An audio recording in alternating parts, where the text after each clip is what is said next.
भारत माता की वंदे। क्यों भाई, दुर्गापुर वालों की आवाज को क्या हो गया है? 400 पार करनी है या नहीं करनी है? मोदी जी को तीसरी बार प्रधानमंत्री बनाना है या नहीं बनाना है? दिलीप घोष जी को चुनकर भेजना है या नहीं भेजना है? तो ऐसी आवाज नहीं चलेगी। दोनों हाथ उठाइए, उठाइए दोनों हाथ। साथ में खड़े वो भी उठाए जरा हाथ। विजय के संकल्प का मुट्ठी भींचे और प्रचंड आवाज से बोलिए, जय श्री राम, जय जय श्री राम। मंच पर उपस्थित श्री अर्जुन राम मेघवाल जी, लखन चंद दोरई जी, संजय सिंह जी, श्री अभिजीत दत्ता जी, श्री अभिजीत जी, श्री चंद्रशेखर बैनर्जी, श्री संजीव सेन जी, बहन मनीषा सिकदार जी, रुद्रनील घोष जी, जितेंद्र तिवारी जी, विमान रॉय जी, सुमित मंडल जी, लक्ष्मीकांत सो जी, और आज जिनको जिताने की अपील करने के लिए मैं आया हूं, ऐसे भाजपा के वरिष्ठ नेता भाई दिलीप घोष के लिए जोर से ताली बजाओ सभी लोग। और आज इस विशाल सभा के अंदर इतनी बड़ी संख्या में आए हुए प्यारे भाइयों, बहनों, माताओं और मेरे जिगर के टुकड़े जैसे युवा मित्रों, आप सभी को नमस्कार। भाइयों बहनों, सबसे पहले दुर्गापुर स्थित कालीवाड़ी मंदिर को मैं प्रणाम कर कर मेरी बात की शुरुआत करना चाहता हूं। श्री दुर्गाचरण मुखोपाध्याय, श्री चित्तरंजन दास को और रास बिहारी बोस को नमन कर कर मेरी बात की शुरुआत करना चाहता हूं। हमारे कार्यकर्ता सुनील मंडल और संदीप घोष को राजनीतिक हिंसा में अपनी जान गंवानी पड़ी है। मैं दोनों हमारे भाइयों को मनपूर्वक श्रद्धांजलि देकर मेरी बात करता हूं। भाइयों बहनों, आप सभी लोग यहां पर भारतीय जनता पार्टी को विजयी बनाने के लिए एकत्रित हुए हैं।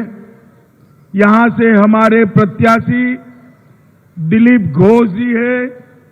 दिलीप दा बंगाल में भारतीय जनता पार्टी बढ़ी, उस वक्त भारतीय जनता पार्टी के अध्यक्ष थे। हमारे बड़े नेता है दिलीप दा। भाई और बहनों, मैं आज एक बात बताने आया हूं। आप जब दिलीप दा के नाम पर, कमल के निशान पर जब बटन दबाओ, तब एक बात याद रखना, आपका दबाया हुआ एक एक वोट नरेंद्र मोदी जी को तीसरी बार प्रधानमंत्री बनाने वाला है। भाइयों बहनों, नरेंद्र मोदी जी को तीसरी बार प्रधानमंत्री बनाने का मतलब है देश के अर्थतंत्र को दुनिया में तीसरे नंबर पर पहुंचाने का काम करना है। नरेंद्र मोदी को तीसरी बार प्रधानमंत्री बनाने का मतलब है देश में से आतंकवाद और नक्सलवाद को समाप्त कर देना। 3 करोड़ गरीब बहनों को लखपति दीदी बनाना। भाइयों बहनों, मोदी जी ने 10 साल में करोड़ों गरीबों के जीवन में नया उजाला फैलाने का काम किया है। भाइयों बहनों, मैं आज आपको पूछना चाहता हूं, ये राम मंदिर बनना चाहिए था या नहीं बनना चाहिए था? अरे जोर से बोलो, बनना चाहिए था या नहीं बनना चाहिए था? ये कांग्रेस पार्टी और तृणमूल कांग्रेस 70 साल से राम मंदिर को अटका रहे थे, भटका रहे थे, लटका रहे थे। आपने मोदी जी को 18 सीट देकर दूसरी बार प्रधानमंत्री बनाया। 5 ही साल में भूमि पूजन भी किया, केस भी जीता और 22 जनवरी को प्राण प्रतिष्ठा कर जय श्री राम कर दिया। भाइयों बहनों, जब प्राण प्रतिष्ठा हुई, ये ममता दीदी को निमंत्रण भेजा गया था, भतीजे को भी भेजा गया था, परंतु वो लोग नहीं गए। आपको मालूम है क्यों नहीं गए? मालूम है दुर्गापुर वालों? मैं बताता हूं, वो अपनी वोट बैंक से डरते हैं। उनकी वोट बैंक कौन सी है मालूम है ना आपको? है या नहीं है? अरे जोर से बोलो, है या नहीं है? एक घुसपैठ कर जो आए हैं ना, वो उनकी वोट बैंक है। इससे ममता दीदी डरती है। भाइयों बहनों, मुझे बताओ, जिन्होंने वोट बैंक के डर से राम का बहिष्कार करा, दुर्गापुर वाले उनको वोट डाल सकते हैं क्या? जोर से बोलो, डाल सकते हैं? भाइयों बहनों, मुझे बताओ, ये कश्मीर जो है हमारा है या नहीं है? सुनाई नहीं पड़ता है, जोर से बोलो।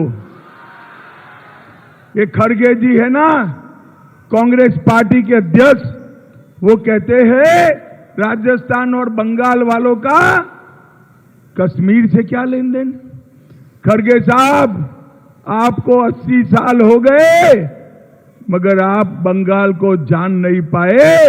मेरे दुर्गापुर का बच्चा बच्चा कश्मीर के लिए अपनी जान दे सकता है, जान दे सकता है। भाइयों बहनों, एक कम्युनिस्ट, तृणमूल कांग्रेस, कांग्रेस पार्टी, ये सब ने 70 साल से धारा 370 को संभाल कर रखा। इसके कारण कश्मीर से पूरे देश भर में आतंकवाद फैलता था। मोदी जी को आपने दूसरी बार प्रधानमंत्री बनाया। 5 अगस्त 2019 को मोदी जी ने धारा 370 को समाप्त कर दी। भाइयों और बहनों, जब कश्मीर में धारा 370 हटाने का बिल लोकसभा में चल